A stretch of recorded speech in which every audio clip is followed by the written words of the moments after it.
안녕하세요. 오늘 우리가 파헤쳐 볼 이야기는요.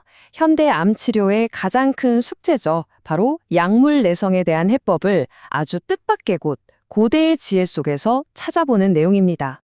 자, 한번 상상해 보세요. 무려 2000년 동안이나 사용되어 온 오래된 약초가 최첨단 항암제의 한계를 뛰어넘게 해줄 열쇠를 쥐고 있다면 어떨까요? 바로 이 질문이 오늘 우리가 풀어볼 과학 미스테리의 시작입니다.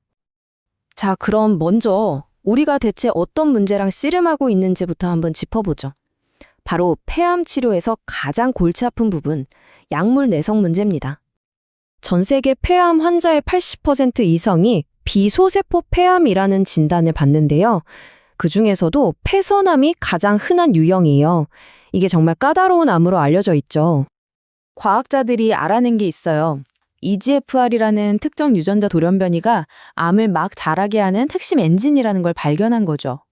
그래서 바로 이 돌연변이만 딱 골라서 공격하는 표적 항암제, 즉 EGFR 억제제를 개발해냈습니다. 이건 정말 치료의 판도를 바꾼 혁신이었어요. 환자들의 생존율도 높이고 삶의 질도 크게 개선했으니까요. 하지만 기쁨도 잠시였죠. 암이 정말 교활하거든요. 반격을 시작한 겁니다. 처음엔 약이 정말 잘 들었는데 시간이 지나면서 점점 효과가 없어지는 약물 내성이라는 거대한 벽에 딱 부딪힌 거죠. 암세포가 스스로 진화해서 약의 공격을 피해버리는 거예요. 이게 바로 지금 폐암 치료에서 가장 머리 아픈 문제입니다. 이렇게 좀 막막한 상황에서 과학자들이 정말 전혀 예상치도 못했던 곳에서 실마리를 찾기 시작합니다. 그게 뭐였냐면요. 바로 수천 년의 역사를 가진 고대의 약초였어요. 그 주인공은 바로 작약의 뿌리를 말린 작약입니다. 우리한테도 꽤 익숙하죠.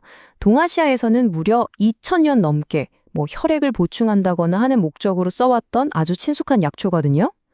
아니 근데 이렇게 평범해 보이는 약초가 어떻게 최첨단 항암제의 내성 문제랑 연결될 수 있었을까요? 여기서 중요한 건요, 이게 그냥 옛날부터 좋다고 하더라 이런 민간 요법 수준의 이야기가 아니라는 거예요. 이 문구처럼 실제로 식물에서 얻은 성분이랑 현대 항암제를 같이 써서 치료 효과를 높이는 연구는 이미 의학계에서 굉장히 주목하고 있는 분야입니다. 그리고 결정적인 단서가 하나 있었습니다. 예전 연구들을 보니까 이 작약이 오로라키나제라고 불리는 세포 신호 경로에 영향을 줄 수 있다는 힌트가 있었던 거죠. 근데 이게 정말 공교롭게도 바로 이 경로가 암세포가 약에 대한 내성을 갖게 되는 과정이랑 아주 깊은 관련이 있었던 거예요. 와, 드디어 고대와 현대의 연결고리가 보이기 시작한 거죠.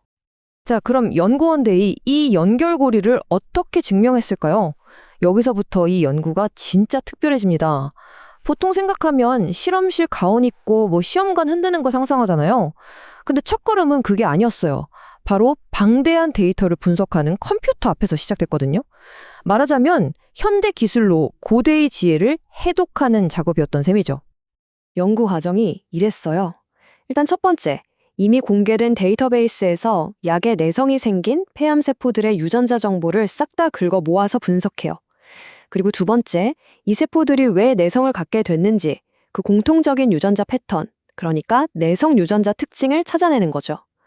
마지막으로 세 번째, 이 내성 특징이랑 작약을 썼을 때 나타나는 유전자 변화를 비교해서 둘 사이에 어떤 관계가 있는지 확인하는 겁니다.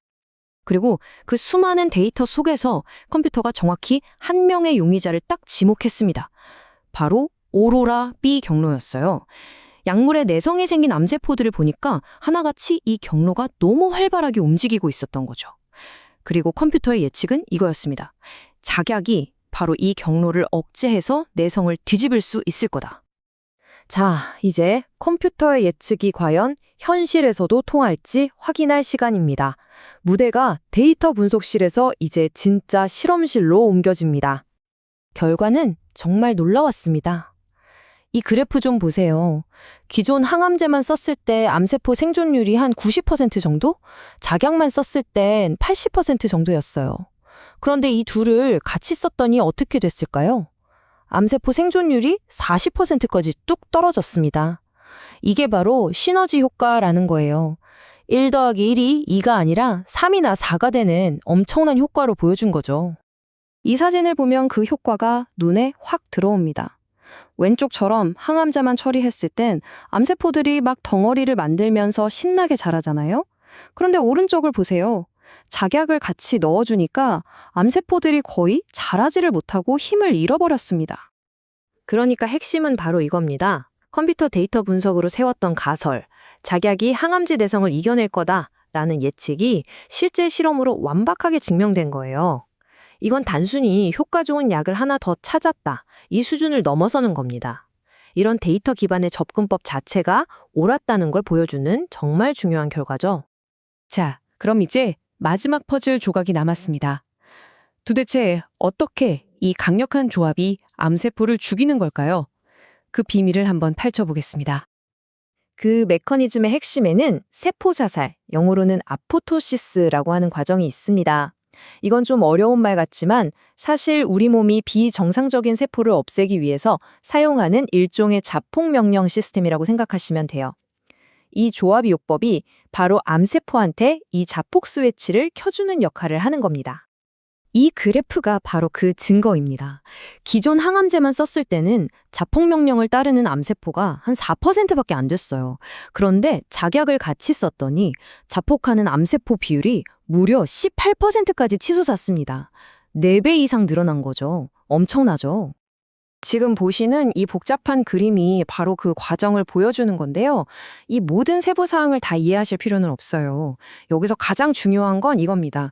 작약이랑 항암제를 같이 쓰니까 암세포 안에서 세포 자살을 일으키는 유전자들이 연쇄적으로 켜지면서 결국 암세포가 스스로 파괴되도록 만든다는 사실이죠.